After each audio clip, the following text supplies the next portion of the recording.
Hello বন্ধুরা, কেমন আছো সবাই বলো, কমেন্টে জানাও। আমি তো এখন শুয়ে আছি, আমার মাথা ব্যথা করছে, ওই জন্য আমি শুয়ে আছি। কাজ করছে ওই যে, ওগুলো দেখো, কাজ করে আমাদের লেবার।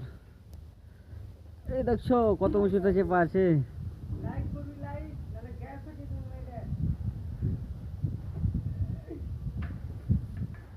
যারা যারা এগুলো কাজ করতে চাও কমেন্টে জানাও, কমেন্টে নাম্বার দিয়ে দেওয়া।